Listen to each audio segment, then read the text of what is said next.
Alright guys, you clicked on this video. Today I want to teach you guys what the hell a deload is.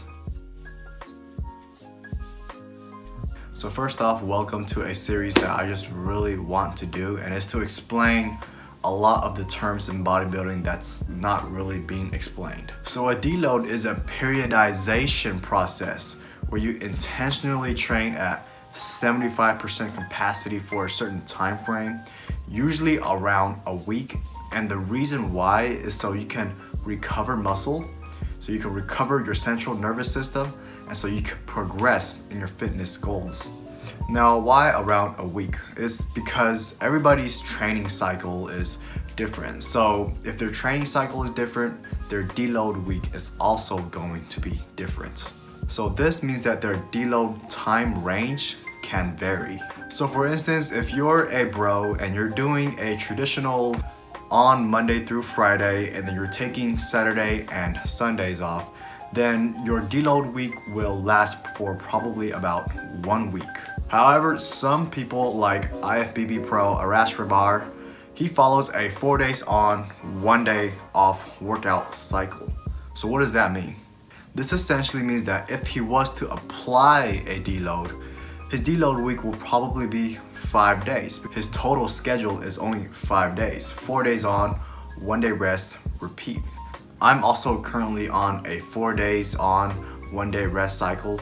So this pretty much means that if I was to perform a deload week, then that means that my deload is going to be 5 days, not the traditional 7 days like most individuals out there.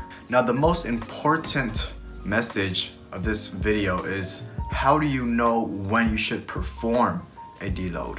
Well, there's many important messages, but this is one that's also very important because actually it's by instinct. Now here's a chart. This chart right here is from an article from builtbyscience.com that demonstrates that you should use a deload every time your performance starts to decline. So pretty much if you see no progress and you know that you got your diet on track, your training on track, but you're feeling weaker, then it's time for you to use a deload. Now, what happens after a deload and why is it just so special? It's because after a deload, you're well rested, well recovered, and you're able to come back even bigger and stronger. Here's a chart from the 2013 paper from the University of Tokyo that compared two groups that did the same workouts for 24 weeks. So the first group did a continuous training style throughout the whole entirety of the study. The second group used 3 weeks deloads of, basically it's not even deloads, but they did 3 weeks of no training deloads every 6th week. They found out that the amount of gains that were made by the end of the study were pretty much equal. Now with the second group, if we were to factor proper deloads instead of your 3 week no training deload, then the results will most likely be logically better because of the actual use of deloads. Let's go back to the definition where I said you intentionally train at 75% capacity for about a week. Now 75% is not the exact answer to properly execute a deload because everything in life is not perfect, so 75% is just an average, guys. How do you train at 75% capacity?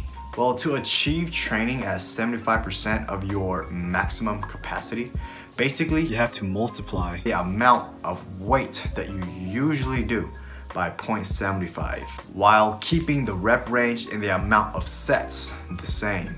So if a person does 200 pounds on bench press for 4 sets for 8 reps, they're now going to be doing 150 pounds for 4 sets and 8 reps. So as you can see, there's going to be 3 factors to a deload. That's the amount of weight, the rep range, and the amount of sets. As you can see, I'm manipulating the amount of weights that I do while keeping the rep range and the amount of sets the same. Now you're probably thinking, alternatively, you can also execute a deload by switching these 3 factors around. So for instance, some people like to keep the weights and the reps the same while dropping the amount of sets that they do. Let's take the previous example and let's set up this new example to support this claim. Alternatively, the person can do 200 pounds on the bench press while doing 3 sets instead of the 4 for 8 reps. And lastly, the person can do 4 sets of 200 pounds of bench press for a total of 6 reps and not for the usual 8 reps. Some people actually like to switch up 2 variables. For example, by an article by Jeremy Ethier, when he performs a deload, he actually likes to reduce the amount of sets by 50% and reduce the amount of weight by 10%. So by doing this, like I said, it's all preference. As long as we're still getting that deload effect, then it doesn't really matter. Do not switch out your workout routines simply because you want the stimulus to the muscles of what you've already adapted to.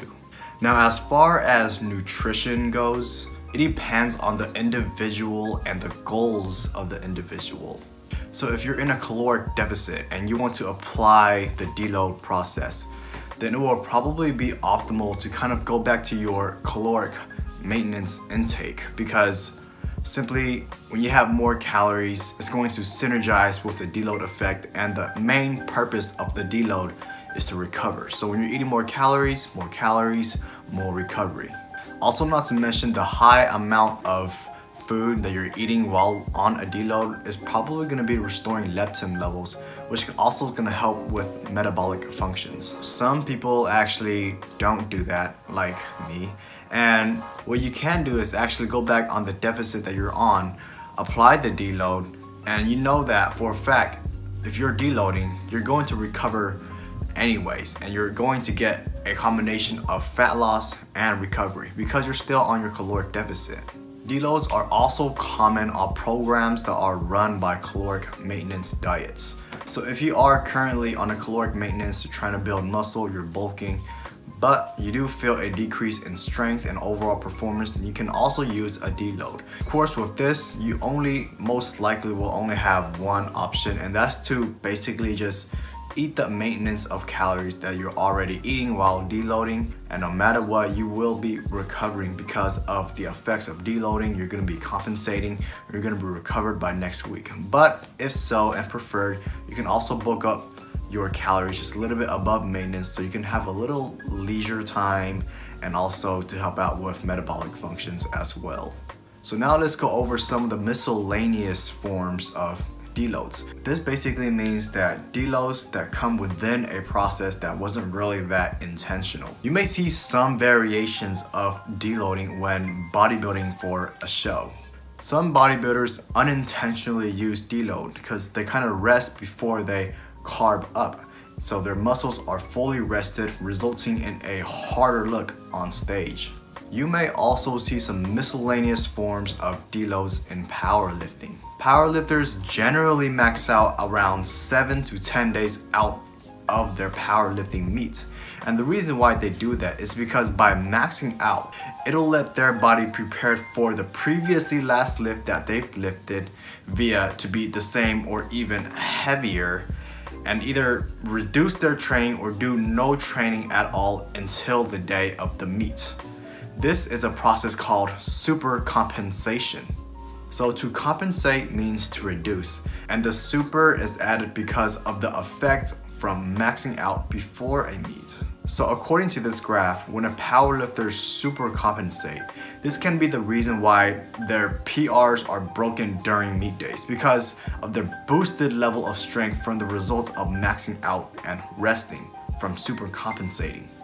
Alright guys, thank you for tuning in to my video. I hope this video helps out a lot on understanding what a deload is. So if you do like my content, then it would mean so much to me if you subscribe, because I really want to get out there and just kind of grow as an individual. I'm also about 2 weeks out to my second men's physique competition, and I'll just say that I'm pretty damn excited about that. One more thing too is that if I did in fact miss out some points on the deload, then go ahead and comment down there. It's gonna help me out too. I personally want to grow as an individual and learn more about just this stuff. Oh yeah, turn on the bell.